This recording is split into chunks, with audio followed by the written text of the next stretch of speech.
This is the most remarkable of all the works by Boston painter Richard Upton Pickman, entitled The Ghoul. Its most striking feature by far is the unbelievable realism of its technique. Such is the greatness of Pickman's art, one would swear it had been painted from life.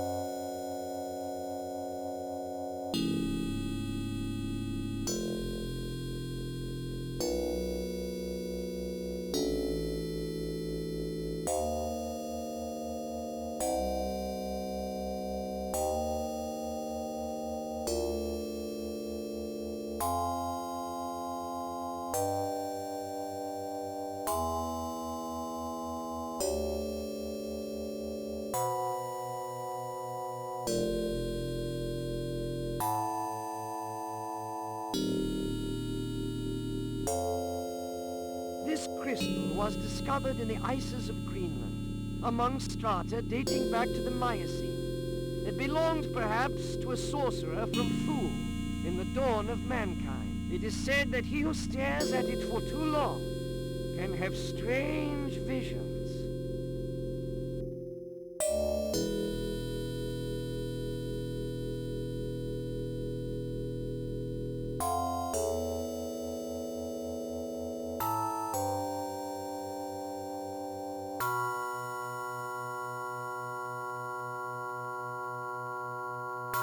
The legacies of sacred art include such admirable works as this detail from the Church of Chauvigny from the 12th century. It is still unclear what the builders of these cathedrals used as models when sculpting these demons.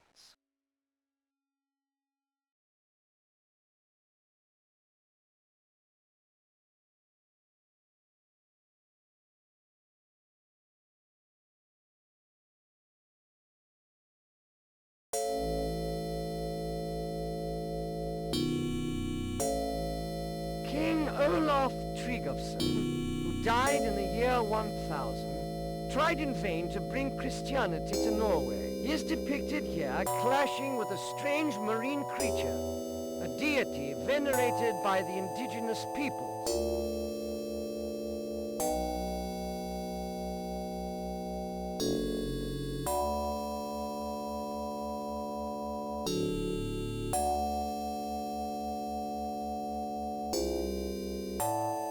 This file contains unspeakable drawings from the pen of Goya, who always repudiated their authorship.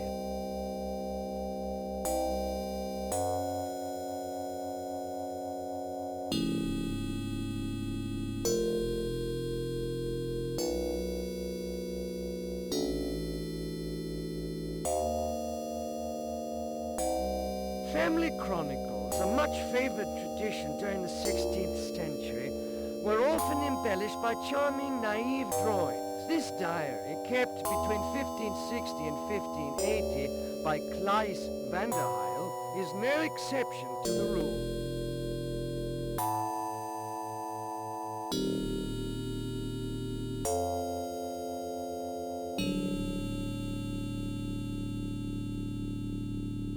An interesting indicator of the French branch of the Lovecrafts. After a successful escape from the prison of the Doles, I beg your pardon, of Dole, Garnier made for England, where he passed himself off as a Protestant fleeing persecution. On 6 September 1620, he boarded a ship, the Mayflower, sailing for America.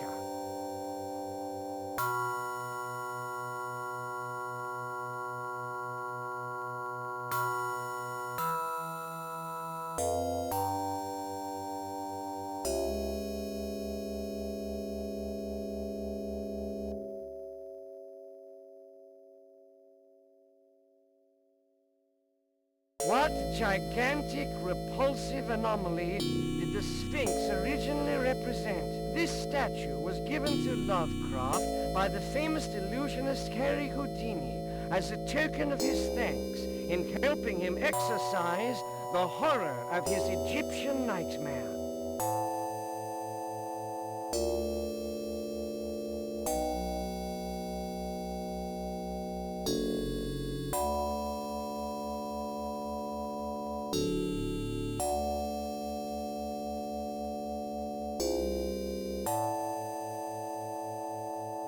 It was undoubtedly Lovecraft's passion for astronomy that enabled him to detect those vague cosmic presences milling on the very outskirts of the universe and the endless abysses of the beyond.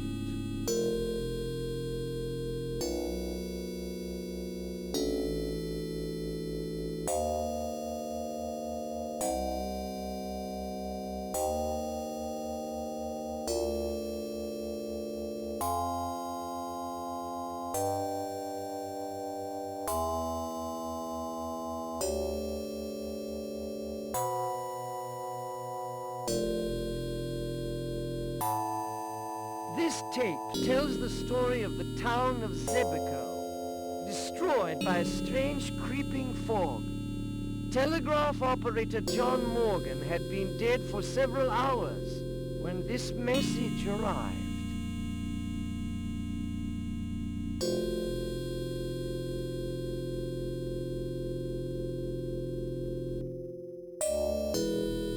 The medical bag of Herbert West appeared to the likes of Pasteur or Ambrose Paré. After enlisting as a volunteer in World War I, he worked with enthusiasm wherever others were repulsed by the sight of horridly mutilated bodies. His career came to a brutal end with the outcry that accompanied the results of his experiments.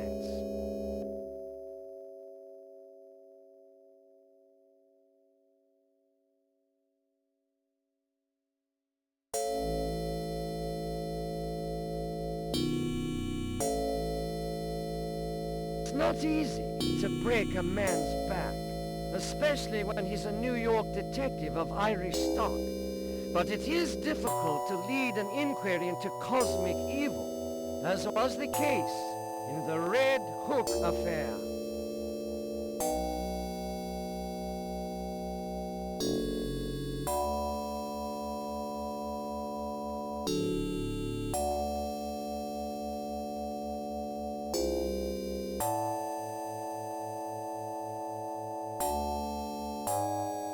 These reels contain the greatest fantasy film ever made, The Nameless.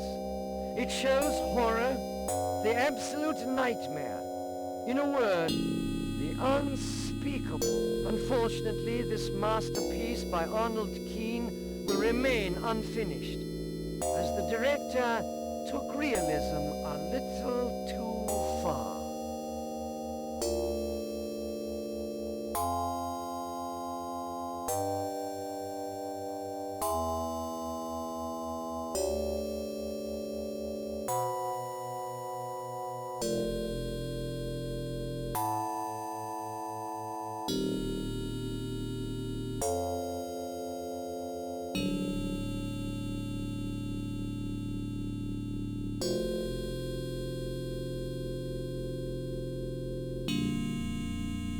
Air conditioning can be vital, especially for someone who has been dead for 18 years. Dr. Torres, who had a keen interest in tissue preservation, was to find out the bitter truth for himself.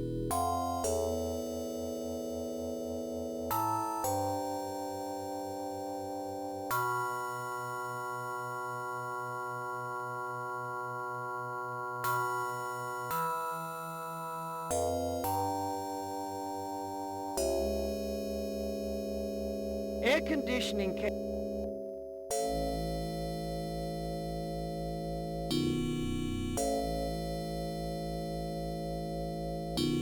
This strange statue was discovered among the marshes of New Orleans by Inspector Legras in the course of an eventful inquiry.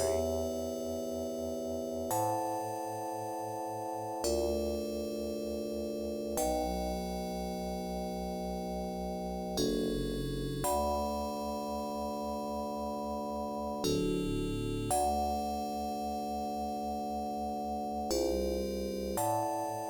ice pick, discovered in 1933, is all that remains of the two climbers, Mallory and Irvine.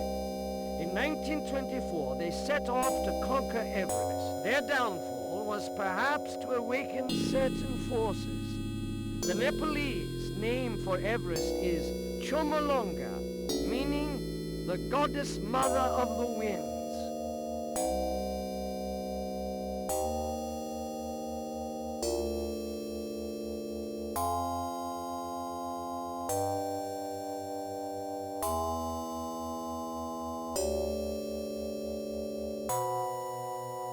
The activity of Cthulhu's worshippers can be the cause of certain regrettable incidents. The schooner La Salle, attacked off Long Island on 17th December 1819, bears witness to this.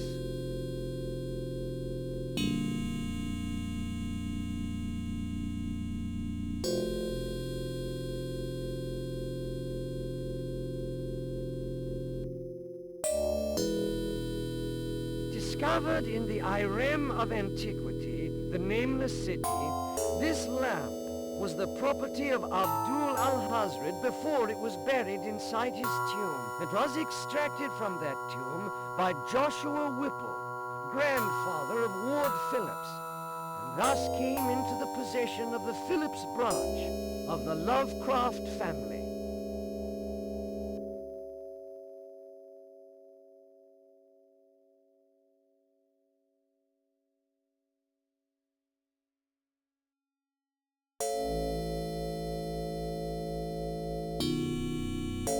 Many travelers, among them the celebrated climber Reinhold Messner, have reported sightings of these creatures on the high plateau of Tibet.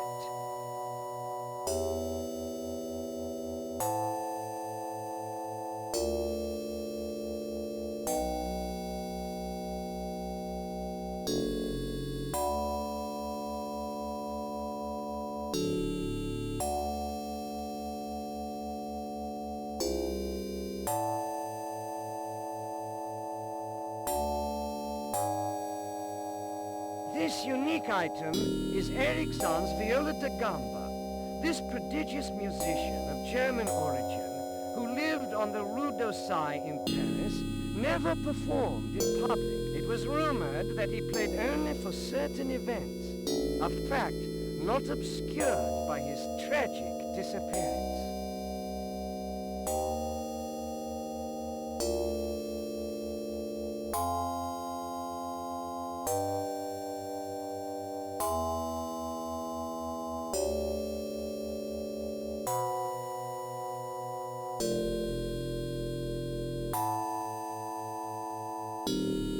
Safety systems used on the Tube, London's antiquated subway network, may seem archaic. At any rate, there are accidents of, let's say, subterranean origins, to quote Pickman, against which any form of protection would be futile.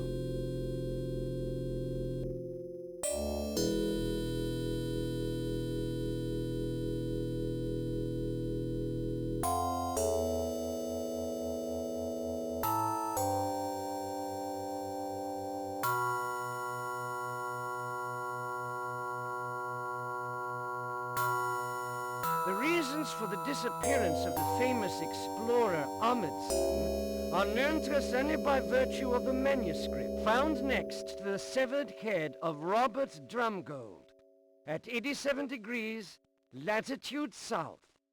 His body was never recovered.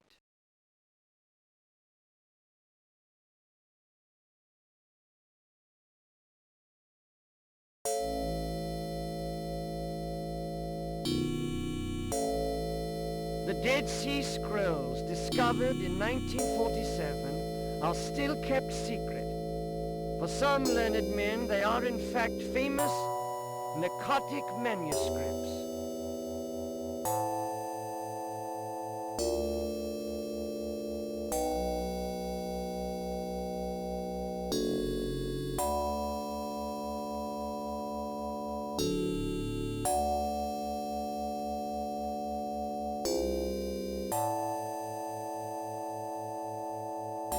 legend of the flood, like that of Atlantis, is due to far more ancient realities. In his residence at Relaya, Cthulhu influences the dreams of men. Hieronymus Bosch, haunted by strange visions, produced this triptych.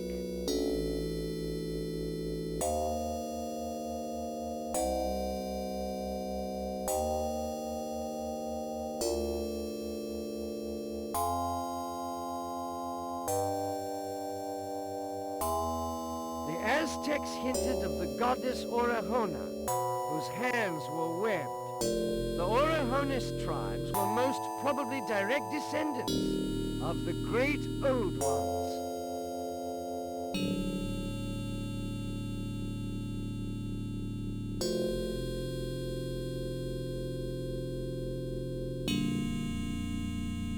This statue was offered to Jason Wechter, the Boston music and art critic, shortly before his disappearance.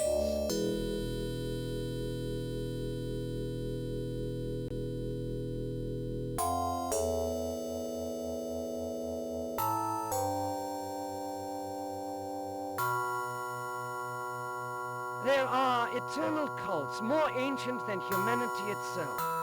Thus, Ithaqua, the Walker of the Wind, is known in Canada as Wendigo, a monstrous caribou carried by southern winds. Closer to our climes, this hideous creature is known to children under the name of Father Christmas.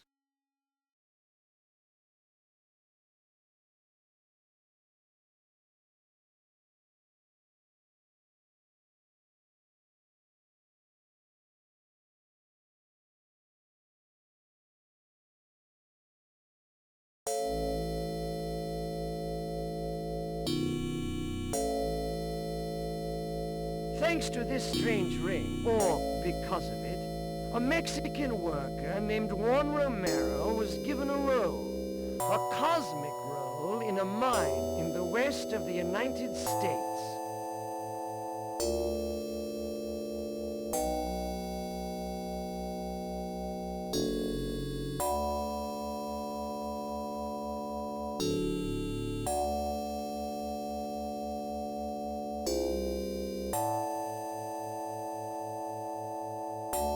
Objects were found next to the decapitated body of the lamented Halpin Chalmers. It's difficult fighting with weapons such as these when you're condemned by the dogs of Tindalos.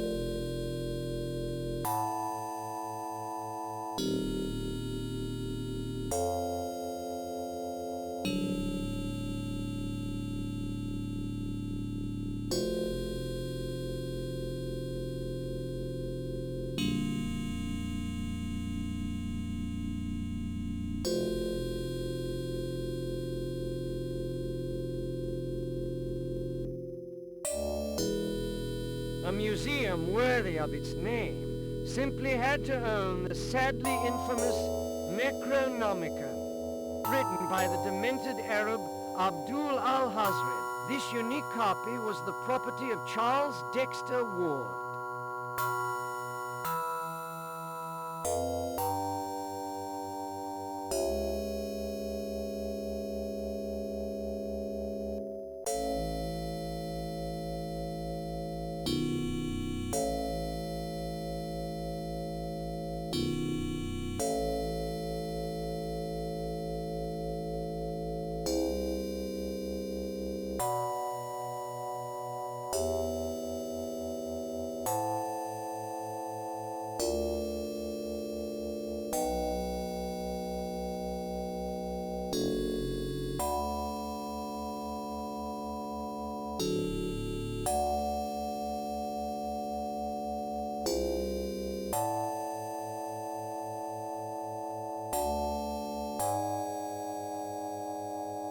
What gigantic